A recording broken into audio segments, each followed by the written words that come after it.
Efa voafatra amin'izao fotoana izao ilay pozina ampiasain'ireo mpangalatra kisoa any amin'ny distrikan'Arivo Mamo iny raha ny fanazavana azy avy eo anivon'ny ministeran'ny fiompiana nampitandrina ireo olona minimy mivarotra enina misy pozina ihany koa nefa avy eo anivon'izay ministera izay ary dia handray fepetra entitra raha vantany mahatratra olona mandika ny lalàna. Ny ministeran'ny fiompiana dia efa nandray ny andraikiny avy amin'ny direction régionale d'Antananarivo.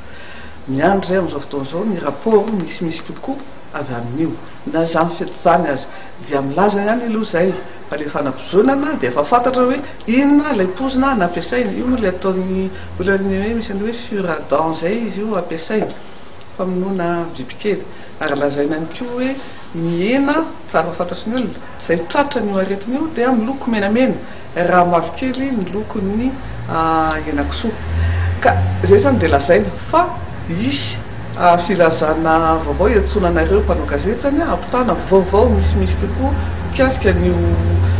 fanapozinana kisoa io amin'ny herinandro ambony satria ho avy rapito zany ny rapport rehetrarehetra mikasika an'izay fa dia efa milaza koa zay aloha eto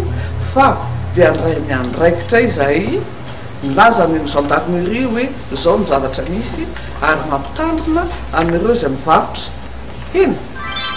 sy mividy an'ireo kisoa ireo amin'ny hoe raha sanatria ka tratra kosa dia tsy hanana antra mihitsy zany satria poziny io amidy io eny amin'ny poniny io dia tsy hanana antra ny ministera fa andray ny andraikiny zato isanjato.